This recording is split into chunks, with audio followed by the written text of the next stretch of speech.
الله فلا مضل له ومن يضلل فلا هادي له واشهد ان لا اله الا الله وحده لا شريك له واشهد ان محمدا عبده ورسوله يا ايها الذين امنوا اتقوا الله حق تقاته ولا تموتن إلا وأنتم مسلمون يا أيها الناس اتقوا ربكم الذي خلقكم من نفس واحدة وخلق منها زوجها وبث منهما رجالا كثيرا ونساء واتقوا الله الذي تساءلون به والأرحام إن الله كان عليكم رقيبا يا أيها الذين آمنوا اتقوا الله وقولوا قولا سديدا يصلح لكم أعمالكم ويغفر لكم ذنوبكم ومن يطع الله ورسوله فقد فاز فوزا عظيما أما بعد إن أصدق الحديث كتاب الله وأحسن الهدي هدي محمد صلى الله عليه وسلم وشر الأمور محدثاتها وكل محدثة بدعة وكل بدعة في الدين ضلالة وكل ضلالة في النار. Para jemaah ikhwan wal akhwat yang dimuliakan oleh Allah Subhanahu wa taala. Alhamdulillah kita terus memanjatkan puji syukur kepada Allah Subhanahu wa taala yang dengan hidayah iman dan Islam yang dengan seluruh nikmat-nikmatnya yang Allah berikan kepada kita, terutama setelah nikmat iman dan nikmat Islam, yaitu nikmat sehat. Kita bersyukur kepada Allah Subhanahu wa taala sampai detik ini Allah beri kita nikmat sehat. Betapa pentingnya, betapa berharganya nikmat sehat ini. Kalau seseorang sakit, maka dia akan sibuk, dia tidak akan fokus dengan menuntut ilmu, dia akan terbalik fokusnya. Berbeda dengan orang yang sehat. Maka mari kita jaga sama-sama kesehatan ini, yang kita menjalannya dengan dipergunakan di jalan Allah Subhanahu wa taala, yaitu menuntut ilmu salah-satunya. Sholat aja tidak. Nah, yang dengan hidayah ini kita meyakini bahwa kebahagiaan sejati adalah ketika seorang hamba diselamatkan oleh Allah dari api neraka dan dimasukkan ke dalam surga Allah Subhanahu wa taala. Nah, faman zuhziha 'anil nar wa udkhila al-jannah faqad faz. Barang siapa yang diselamatkan dari neraka dan dimasukkan ke dalam surga, maka sungguh dia adalah orang yang beruntung. Perhatikan kepada jemaah, ikhwan wal akhwat, saudara dan saudariku. Sesungguhnya hakikat sukses dia adalah ketika tidak masuk ke dalam neraka dan tidak masuk ke dalam surga. Sukses bukan dengan banyaknya harta dan yang lain, bukan kita sukses dan lainnya, tapi sukses itu adalah kita selamat dari api neraka dan masuk ke dalam surga. Dan untuk mencapai itu, para jemaah, untuk mencapai itu dengan apa? Dengan menuntut ilmu, Nabi sallallahu alaihi wasallam bersabda, "Man salaka tariqan yaltamisu fihi 'ilman, sahhala Allahu bihi tariqan ila al-jannah." Man salaka tariqan, barang siapa yang menempuh suatu jalan yaltamisu fihi 'ilman, untuk menuntut ilmu syar'i, yaltamisu fihi 'ilman, sahhala Allah, maka Allah akan memudahkan baginya jalan menuju ke surga. Nah, jadi pada jemaah jalan menuju surga yang agar mudah, yaitu dengan kita menuntut ilmu. Bayangkan pada jemaah, sebelumnya kita mampu dengan ilmu. Sebagian dari kita tidak ada majelis ilmu yang offline yang bisa kita ikuti. Lantas bagaimana perasaan waktu itu? Tentunya kita sebagai seorang muslim yang beriman kepada Allah pasti merasa hampa, merasa hati ini tidak tenang, karena itulah nikmat dari ilmu, kelezatan dari ilmu. Jadi kalau kita sudah nikmat dengan ilmu, merasakan nikmat ilmu, maka kalau jauh dari majelis ilmu kita akan merasakan hampa. Nah, karena obat bagi hati adalah ilmu. Nah, sekarang kita sudah punya, alhamdulillah, tentunya itu didahului oleh Allah Subhanahu wa Ta'ala, sehingga sudah berjalan pertama kali, pertemuan yang kedua kita sama-sama bersimpuh di hadapan Allah Subhanahu wa Ta'ala dalam rangka menuntut ilmu syar'i.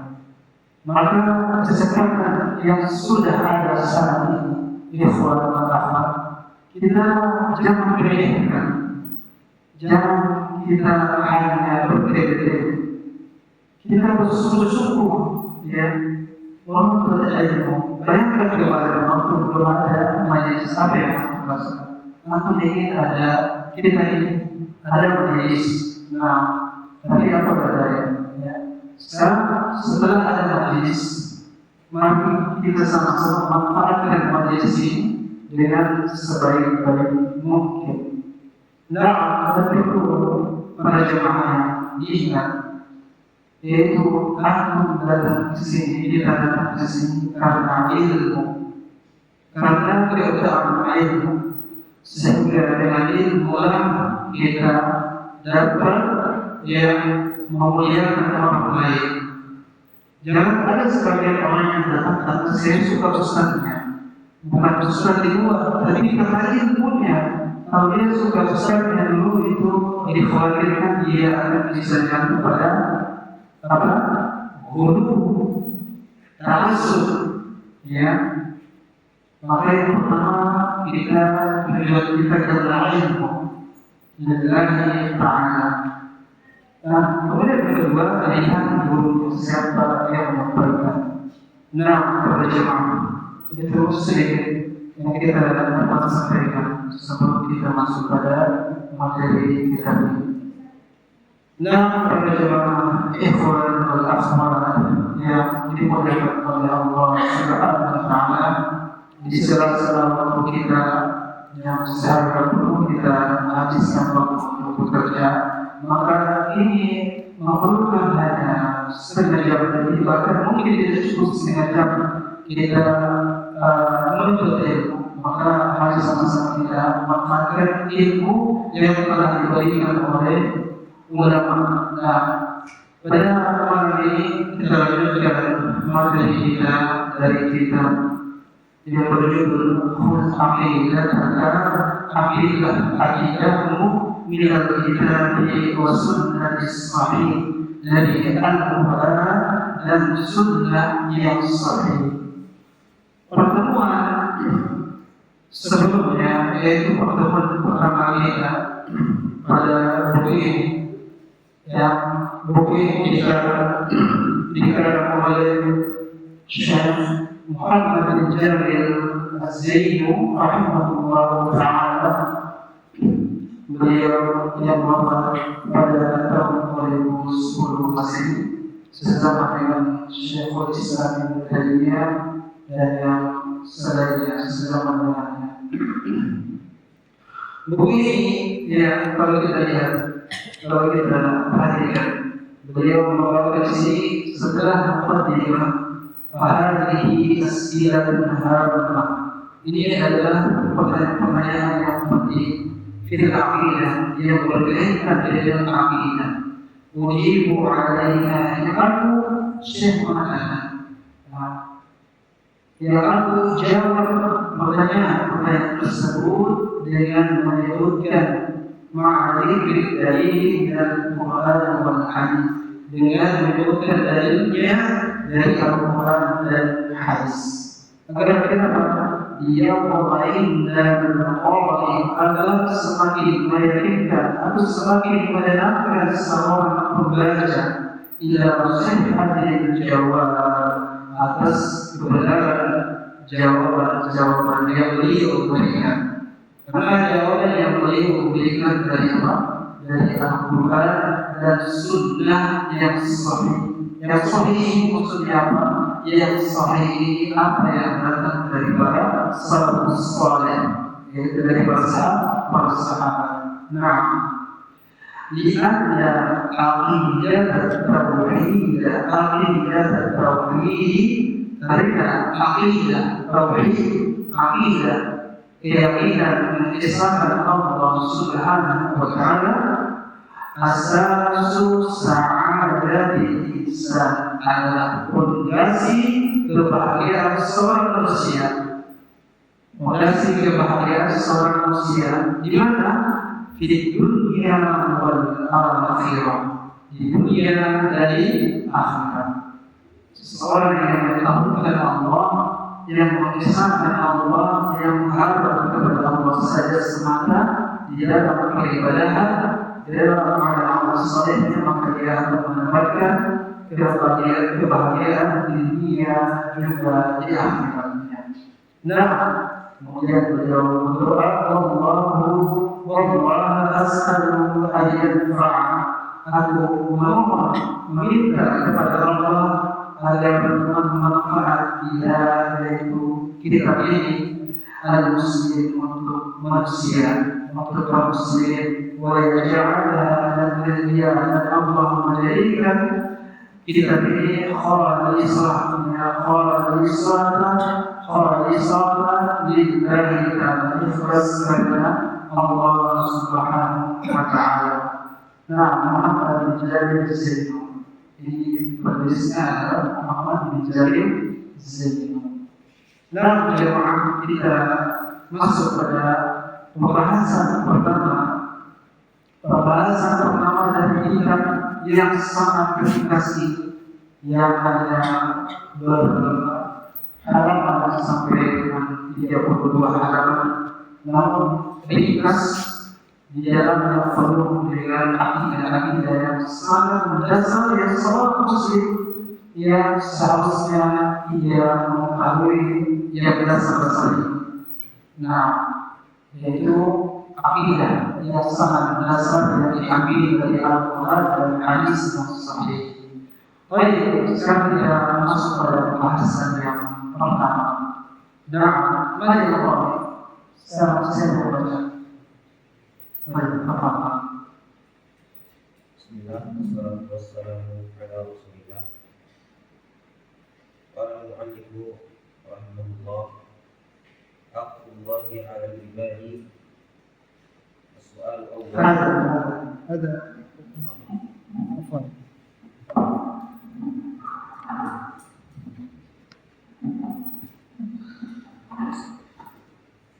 Haqqullahi 'ala al-ibadi. As-su'al al-awwal. Limadha khalaqana Allah? Al-jawab, khalaqana lina'budahu wa la nushrika bihi syai'an. والدليل قوله تعالى في سورة الذاريات وما خلقت الجن والإنس إلا ليعبدون.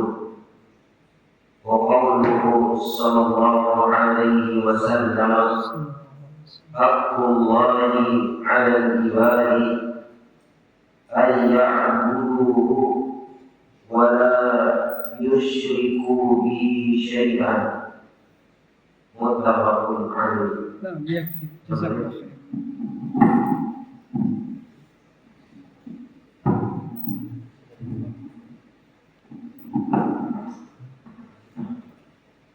نعم قال المؤلف رحمه الله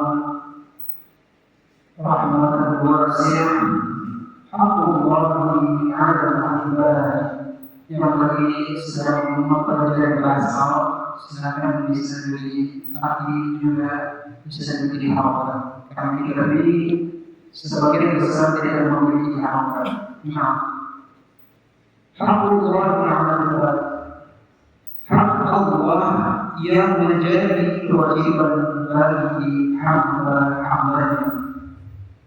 Hak Allah yang menjadi kewajiban bagi hamba-hambanya. Jadi seorang hamba memiliki kewajiban kepada Allah Subhanahu wa Ta'ala. Nah, di mana khalaqa di sini apa? Anda tadi bacanya disukun atau di fathah? Disukun atau di fathah? Di fathah. Nah, sahih. Di mana khalaqa mengapa Allah Subhanahu wa Ta'ala menciptakan kami? Mengapa Allah Subhanahu wa Ta'ala menciptakan kita? Pertanyaan yang pertama. Khalaqana liya'budahu wa la nusyrika bihi syai'an. والدليل قوله تعالى في سورة الذاريات وما خلقت الجن والإنس إلا ليعبدون. الذاريات 65. وقوله صلى الله عليه وسلم حق الله على العباد أن يعبدوه ولا يشركوا به شيئا متفق عليه. لماذا خلق الله ما Allah menciptakan kita? Perhatikan para jemaah. Di sini Syekh memberikan pertanyaan yang pertama pada poin pembukaan dalam materi. Pada poin ini yaitu dengan pertanyaan, mengapa Allah menciptakan kita? Atau bahasa lainnya, kenapa Allah menciptakan kita? Kenapa? Kenapa Allah menciptakan kita? Pasti kalau ditanya kepada setiap beberapa orang, banyak beragam macam yang mereka tahu, ada yang mungkin seperti ini, seperti ini, dan seperti ini. Namun kita sebagai seorang Muslim dan Muslimah yang beriman kepada Allah Subhanahu wa Ta'ala, kita menjawab, ya. Kalau ada yang bertanya, maka kita jawab. Apa jawaban kita? Kita jawab, kita diciptakan untuk beribadah kepada Allah Subhanahu wa Ta'ala. Ini jawaban bagi orang-orang yang beriman, bagi orang-orang yang saleh, ya. Bukan yang lainnya, bukan yang lainnya. Apa dalilnya? Ya, dalilnya ini di dalam surah Az-Zariyat. Ya, khalaqana liya'budahu, kita diciptakan untuk kita menyembahnya, kita beribadah kepada-Nya. Wa la nusyrika, dan setelah kita beribadah kepada Allah, kita tidak boleh menyekutukan Allah Subhanahu wa Ta'ala bihi syai'an, dengan sesuatu apapun. Kalau kita ditanya jamaah, kalau kita ditanya untuk apa kita diciptakan, kita jawab Kita diciptakan untuk beribadah kepada Allah Subhanahu wa taala dan bersambung ada sambungannya. Wala musyrika biha syai'an. Dan kita tidak mendudukan berbuat syirik kepada Allah Subhanahu wa taala dengan sesuatu apapun itu. Dalilnya apa yang pertanyaan? Dalilnya wa dalilu qauluhu ta'ala. Dalilnya adalah ucapan Allah Subhanahu wa taala, firman Allah Subhanahu wa taala di mana? Di dalam surat Az-Zariyat ayat ke-56. Wa Allah Subhanahu wa taala berfirman, "Wa ma khalaqatul jinna wal insa illa liya'budun." Dan tidakkah aku Allah menciptakan jin dan manusia illa kecuali liya'buduni, agar mereka beribadah kepada-Ku semata. Agar mereka beribadah kepada Allah Subhanahu wa taala. Itu insyaallah mudah. Dan ini sangat kita sering kita dengar sering dimakan oleh para ustaz-ustaz. Nah, kita diciptakan untuk beribadah kepada Allah Subhanahu wa taala. Wa ma khalaqatul jinna, perhatikan di sini Allah mengatakan dia apa? Wa ma khalaqatul jinna, dan tidaklah aku menciptakan jin. Di sini saya sebutkan jin. Berarti yang diciptakan adalah siapa? Jin. Itulah alasan kenapa dikatakan jin dulu. Karena yang diciptakan terlebih dahulu siapa? Iblis. Kemudian setelah iblis manusia. Orang khalaqatul jinna wal insa illa liya'budun. Maka di sini perhatikan, yang disuruh beribadah bukan hanya saja manusia, tapi jin juga disuruh beribadah kepada Allah Subhanahu wa taala. Nah, kita lihat sedikit, kita akan melihat sedikit ya tafsir tentang surah Al-Zariyat ayat yang ke-56 ini. Ya, tafsirnya surah Al-Zariyat ayat yang ke-56. Wa ma khalaqatul jinna wal insa illa liya'budun. Dan aku tidak menciptakan jin dan manusia melainkan supaya mereka menyembahku. Ayat ini ya, pada jemaah menegaskan apa? Tujuan seorang hamba itu diciptakan. Ayat ini. Perhatikan kita melakukan terus dalam hati kita. Ayat ini menekankan, menegaskan bahwa tujuan kita diciptakan adalah untuk beribadah kepada Allah Subhanahu wa taala dan tidak menyekutukannya dengan sesuatu apapun. Nah, mengapa ayat ini menyebutkan jin? Itu sudah tadi. Karena asalnya apa? Karena jin dulu yang diciptakan, kemudian manusia. Tafsir ini disebutkan dalam yaitu tafsir Ibnu Katsir ya, di dalam tafsir Al-Azim ya, makna ayat ini yaitu yang tadi kita ucapkan di dalam aku menciptakan diri dan manusia sebagai beribadah kepadaku, yaitu Imam Ibnu Katsir mengatakan sesungguhnya aku menciptakan mereka agar aku perintahkan atau memerintahkan mereka untuk menyembahku. Bukan karena aku butuh, bukan karena aku membutuhkan mereka. Aku perintahkan sesungguhnya, kata Imam Ibnu Katsir menjelaskan tafsir ini ayat ini, sesungguhnya aku menciptakan mereka, yaitu manusia, jin dan manusia, agar aku memerintahkan mereka untuk menyembahku, bukan karena aku membutuhkan mereka.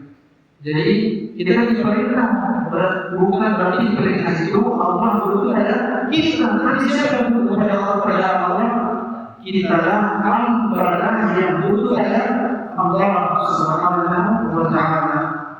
Sehingga ayat selanjutnya dari surah Al-Zariyat ini ayat yang ke-56 Allah mengatakan, "Ma uridu minhum min rizqin wa ma uridu an yu'minun." Ya, aku tidak menghendaki dari mereka rezeki sekalipun. Ya, Aku tidak menghendaki rezeki sedikit pun dari mereka, dan aku tidak menghendaki supaya mereka memberiku makan. Itu ayat yang terakhir. Allah tidak butuh. Ya, Allah tidak butuh pada kita, tapi tidak Allah yang butuh pada Allah. Sehingga ayat sebelumnya mengatakan aku tidak menghendaki rezeki sedikit pun dari mereka. Ini membuktikan Allah tidak butuh dari kita. Dan aku tidak menghendaki supaya mereka memberiku makan. Juga ada yang lagi bahwa Allah tidak butuh pada kita, tapi tidak Allah yang butuh pada Allah Subhanahu wa Ta'ala yang Maha Tinggi di atas arsy. Nah, ayat ini ayat yang terakhir ayat yang ke-57. Maka ta'ala Allahu wa ma yaqulun. Maha tinggi Allah atas apa yang mereka ucapkan.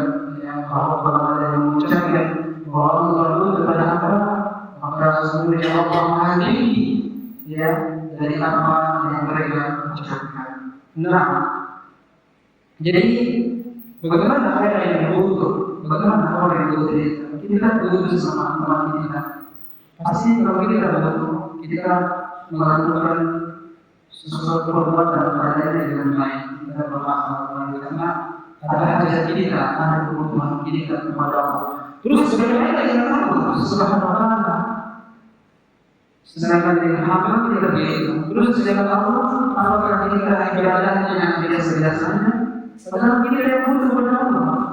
Apakah kita menuntut ilmu yang biasa-biasanya? Padahal kita butuh kepada Allah. Pertanyakan diri kita, termasuk kita sendiri.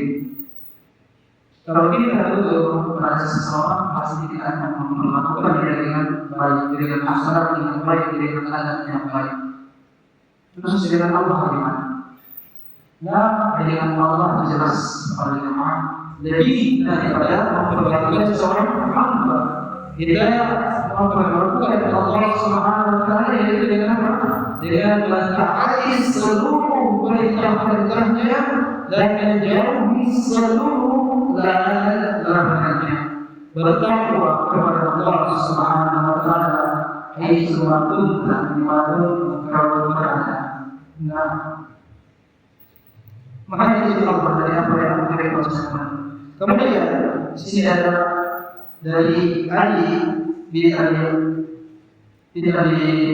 Abu Talha dari Ali bin Abu Talha meriwayatkan dari Ibnu Abbas radhiyallahu anhu ya kalimat melainkan supaya mereka menyembahku ya yakni agar mereka mengakui kehambaan mereka kepada baik dengan sukarela maupun terpaksa. Demikianlah menurut apa yang dipilih oleh Ibnu Jarir. Nah, kemudian menurut Ibnu Jarir, makna yang dimaksud ialah melainkan supaya mereka mengenalku, ya supaya mereka mengenalku. Ibnu Abbas mengatakan sehubungan dengan makna firman yang melainkan supaya mereka menyembahku, yakni kecuali untuk beribadah kepada Allah Subhanahu wa Ta'ala. Kemudian lanjutan dari tafsir Ibnu Katsir yaitu dan Allah Subhanahu wa Ta'ala menciptakan hamba agar beribadah kepadanya semata, tidak ada sekutu baginya. Siapa yang mentaati perintah ini, yaitu perintah ini, maka Allah kasih balasan yang sempurna.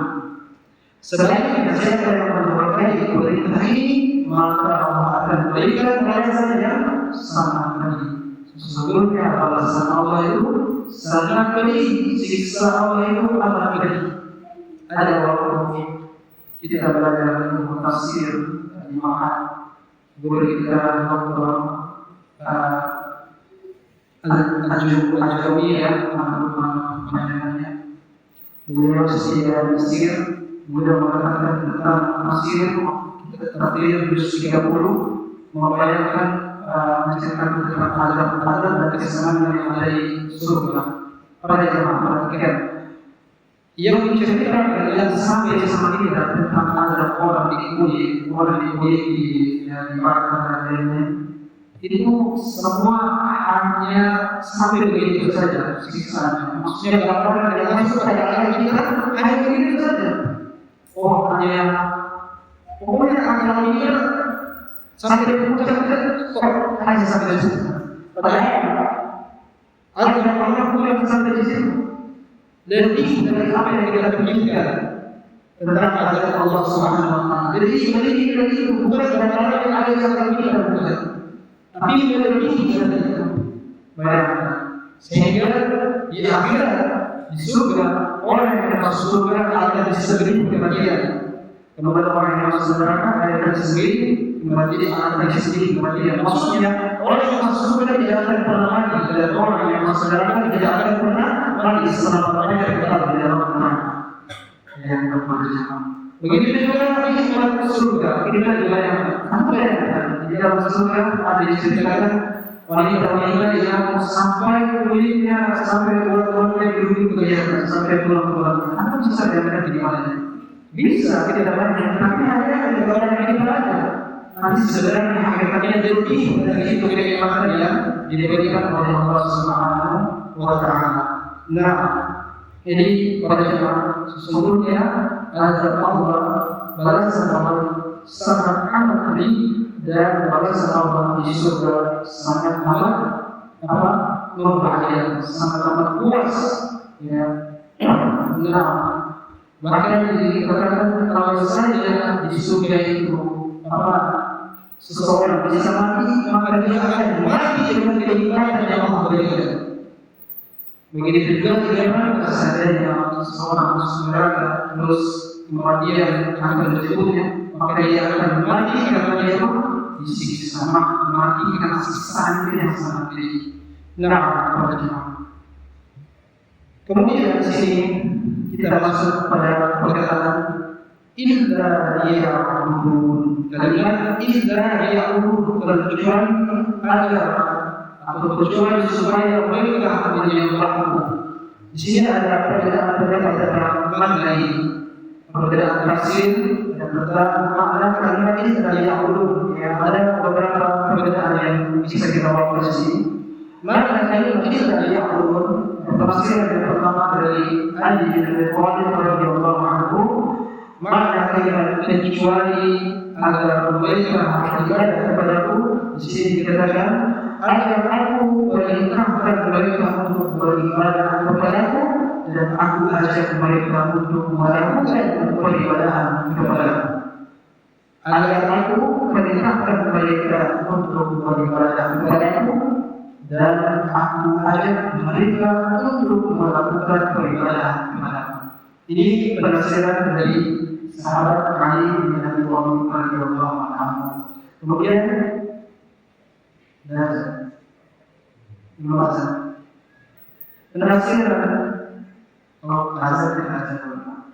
penafsiran yang kedua dari kalimat illa liya'budun, kecuali agar mereka beribadah kepadaku. Penafsiran dari Ibnu Abbas radhiyallahu anhu, yaitu orang-orang yang beribadah adalah agar mereka mengakui kehambaan mereka kepadaku, baik sukarela maupun terpaksa. Agar mereka mengakui kehambaan kepadaku, ya, baik secara sukarela maupun terpaksa. Dan bentuk peribadahan yang pertama ada dua ini. Ada bentuk peribadahan yang sukarela, ada juga bentuk peribadahan yang terpaksa. Nah, bagaimana contoh ibadah yang kita ambil dari ibadah yang terpaksa? Itu mana ibadah yang terpaksa? Yaitu ibadah yang kerah. Nah, sebelum kita masuk, kita azan.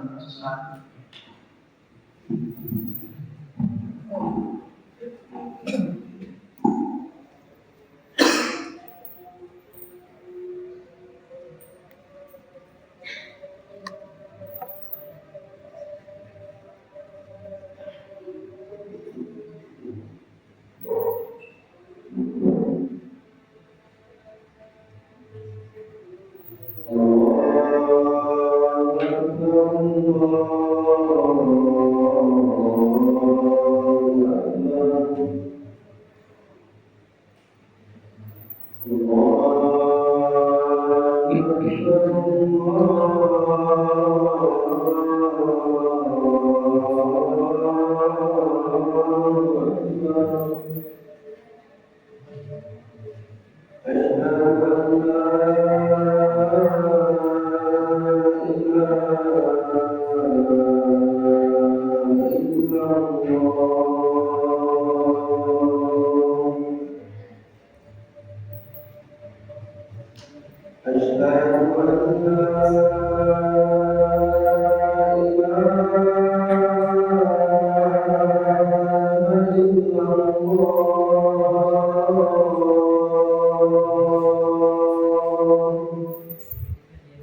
نعم.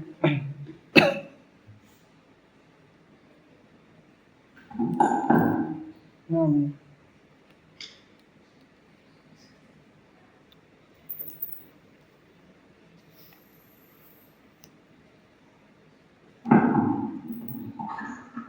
jemaah ikhwan wal akhwat yang dimuliakan oleh Allah Subhanahu wa taala, kita lanjutkan. Contoh dari ada ibadah yang sukarela dan yang terpaksa.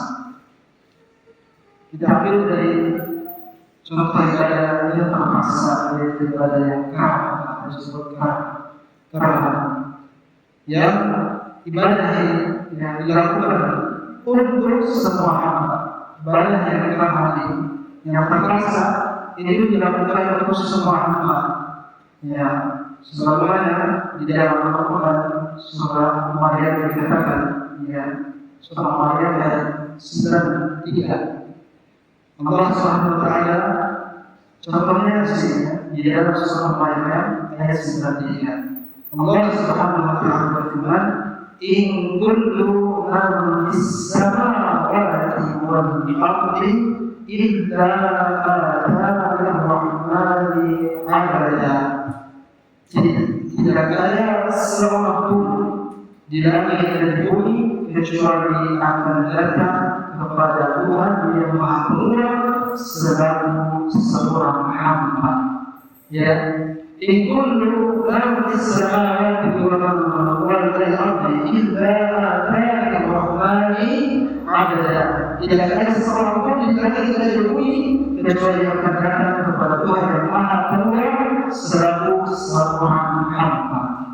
selaku seorang hamba. Nah, ayat ini mencakup muslim maupun kafir. Ayat ini mencakup muslim maupun kafir. Karena Allah mengatakan langit maupun bumi akan datang, tidak ada seorang pun kecuali akan datang sebagai seorang hamba. Ini mencakup kafir dan juga muslim dan kafir. Sekarang ya, kalau ibadah orang kafir bagaimana? Ibadahnya orang kafir, ya. Ibadahnya orang kafir di sini, ya jelas ibadahnya orang kafir tidak diterima di sisi Allah Subhanahu Wa Taala. Namun berbicara tentang ibadah kafir, ibadah yang terpaksa, mereka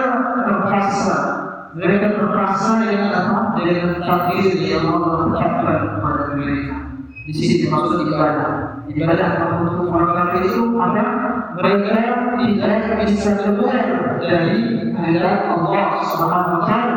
Mereka tidak bisa keluar dari takdir Allah Subhanahu Wa Taala. Ini yang khusus pada orang kafir. Dan juga masuk pada orang muslim, yang muslim juga yang mereka tidak keluar dari kehendak atau takdir Allah Subhanahu Wa Taala. Nah, ini adalah bentuk ibadah yang terpaksa. Jadi ibadah yang terpaksa maksudnya tadi semua hamba yang ada di langit maupun yang ada di bumi akan datang kepada Allah Subhanahu Wa Taala yang Maha Mulia sebagai seorang hamba, muslim maupun kafir, muslim maupun kafir. Nah, jadi semua adalah hamba Allah Subhanahu Wa Taala. Kemudian sebenarnya ada yang sukarela atau ibadah yang tolak.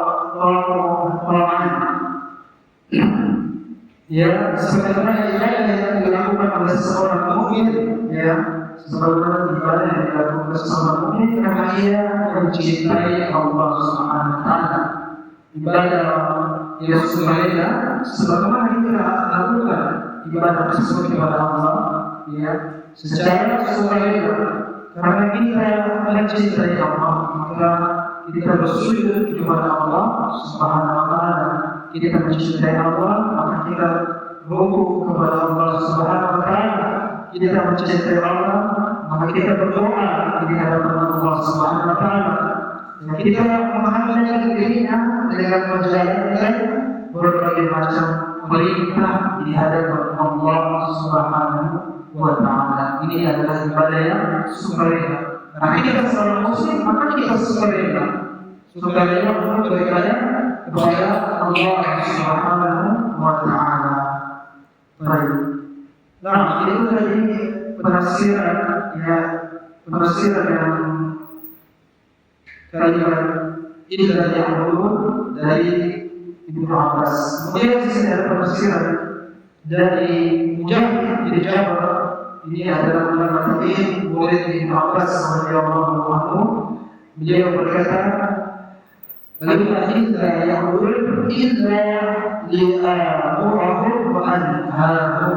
Ya, kalimat illa ya'budun maknanya beliau menafsirkan illa li'amurahum wa anhahum, agar aku berikan perintah pada mereka dan aku berikan larangan pada mereka.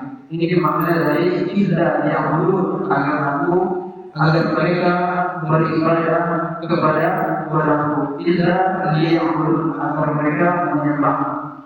Di sini maknanya agar aku berikan perintah pada mereka dan aku berikan larangan pada mereka.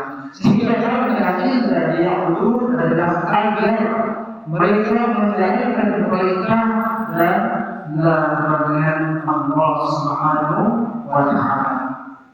Tapi berdasarkan keterangan di atas, bisa kita simpulkan bahwa makna illa ya'budun itu ada tiga.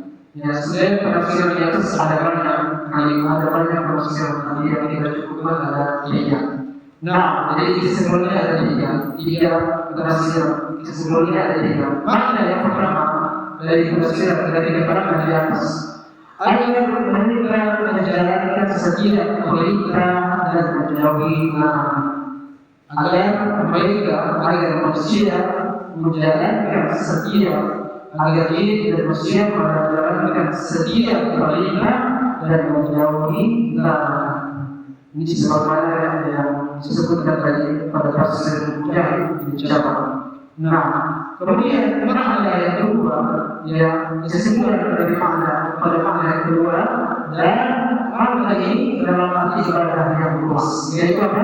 Agar mereka menjadi hamba baik dengan cara melaksanakan perintah dan menjauhi larangan Allah, yaitu beribadah karena kerelaan dirinya untuk berbuat taat, atau menjadi hamba dalam arti dia tidak bisa keluar dari takdirku. Yang ini sebagaimana pada tafsir di bawah saya. Kemudian makna yang ketiga adalah ibadah dalam arti yang seperti yaitu mengabaikan diri kepada Allah. Ini adalah betul agar mereka mengabaikan diri kepadaku dengan cara beribadah kepada-Nya. Nah, ini makna yang ketiga ini dari tafsir Ali bin Abi Thalib. Dan pada makna tauhid yang masuk pada bagian dari makna yang ketiga dari tafsir Ali bin Abi Thalib. Tauhid masuk pada bagian mana yang ketiga, yaitu ibadah yang sempit, yaitu ibadah yang sempit. Karena mentauhidkan Allah berarti apa? Membatasi peribadahan hanya kepada Allah Subhanahu wa taala. Itulah membatasi ibadah hanya kepada Allah Subhanahu wa taala. Nah, itu ya tafsir dari penjelasan ayat yang ke-56 pada surah Al-Zariyat. Kemudian di sini kita lihat ucapan dari kita yang mulia Muhammad sallallahu alaihi wasallam wa qauluhu sallallahu alaihi wasallam, haqqullahi 'alal 'ibad. Hak Allah yang menjadi kewajiban atas hambanya, yang bagi hambanya ayya'buduhu, ya, agar atau untuk mereka menyembah Allah Subhanahu wa taala, wa la yusyriku bihi syai'an, dan mereka tidak menyekutukan Allah Subhanahu wa taala. Perhatikan teman-teman hadis yang sangat ini. Allahu 'ala ibadi ayya'buduhu wa la yusyriku bihi syai'an. Ada waw di sini, waw wa la yusyriku. Ya, nah ini namanya waw. Nah, ada kaidah bahwa waw ini dia mengambil hubungan dari sebelumnya. Maka di sini perhatikan pelajaran ayya'buduhu. Di sini ayya'buduhu agar mereka menyembahku, agar mereka menyembah Allah Subhanahu wa taala. Kemudian disambung, ya, kalimat ini disambung, hukumnya sama, wala yusyriku, agar mereka tidak menyekutukan Allah Subhanahu wa taala. Kalimat ini adalah dalam satu konteks, satu kalimat, nah, satu kalimat, namun isinya dua. Satu kalimat, namun isinya dua, yaitu apa? Ayya'buduhu wa la yusyriku bihi syai'an, wa la yusyriku. Satu kalimat tapi maknanya ada dua, ya, namun isinya ada dua.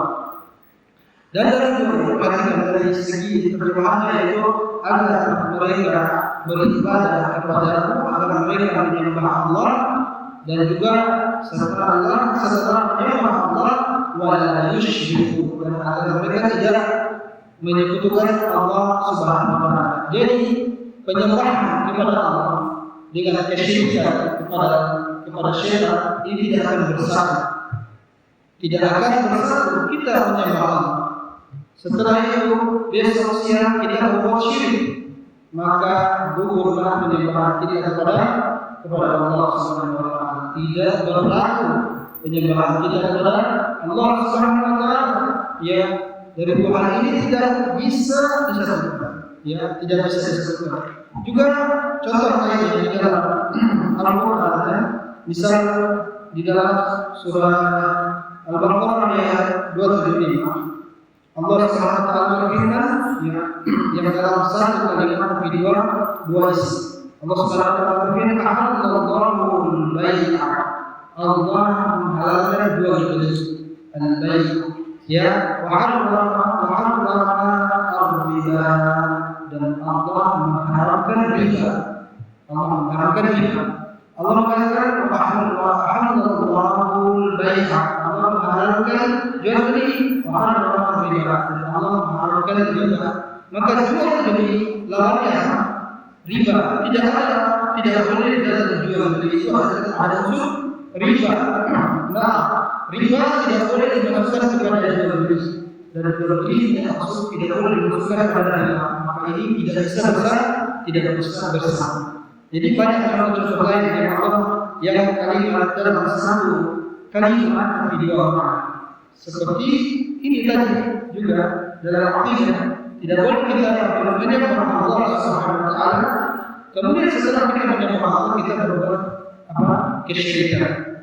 Ya seperti yang kita mungkin sudah sering dengar orang-orang kafir, orang-orang musyrikin ketika mereka naik di perang, mereka berdoa kepada Allah yang ikhlas ketika mereka diombak oleh ombak yang sangat dahsyat. Mereka berdoa, orang itu orang musyrikin ketika itu mereka berdoa dengan ikhlas, berdoa kepada Allah. Ternyata terjadi setelah Allah selamatkan mereka. Orang musyrikin saja berdoa kepada Allah Subhanahu wa taala, Allah kabulkan doa mereka. Allah kabulkan mereka para jemaah. Allah tolong mereka, Allah tolong ke neraka sebagai pertolongan Allah Subhanahu wa taala. Hari ini kita muslim.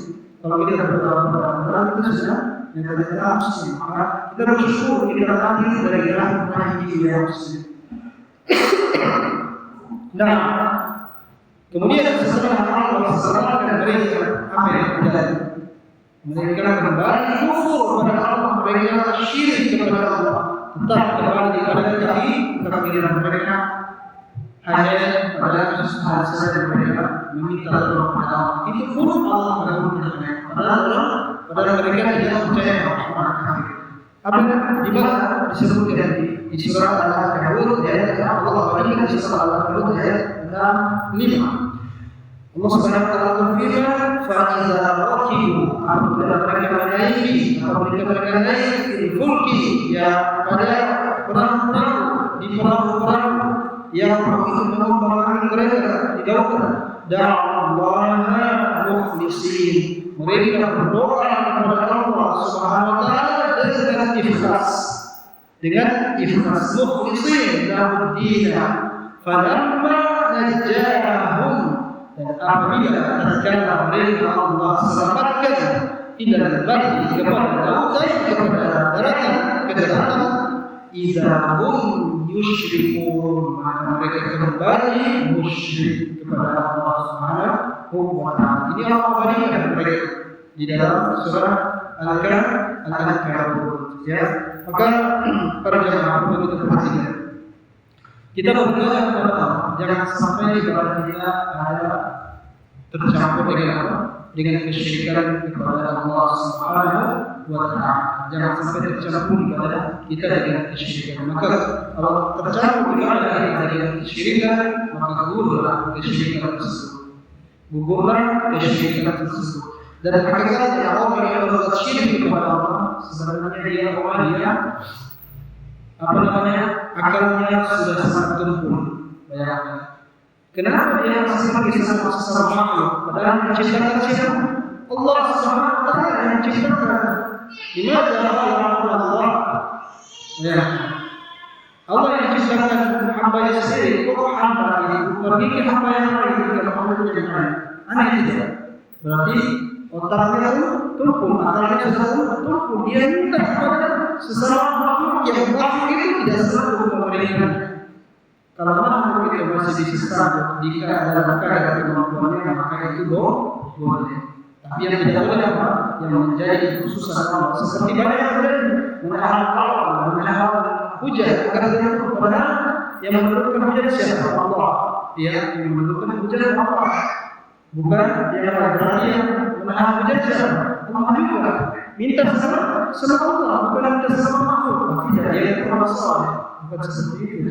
Nah, itu wasilah kepada kesyirik, kepada kesyirikan. Nah, kita berdoa kepada Allah, semoga kita ibadah kita tidak tercampur dengan perbuatan kesyirikan, syirik akbar maupun syirik asghar. Ya, syirik akbar maupun syirik asghar. Di sini buku ini akan membahas tentang syirik akbar wa syirkul asghar. Insyaallah kita akan masuk pada pembahasannya. Ya. Nah, mungkin itu saja jemaah yang akan kita sampaikan pada pertemuan ini. Kalau ada ketentuan dari sendiri dan beristighfar kepada Allah Subhanahu wa taala dan meminta maaf kepada kita semua karena keilmuan yang sangat tinggi. Kalau tidak ada kelebihan tentu itu bukan dari kita, tapi dari kebaikan Allah Subhanahu wa taala. والله أعلم. أقول قولي هذا وأخير دعوانا أن الحمد لله رب العالمين. السلام عليكم ورحمة الله وبركاته.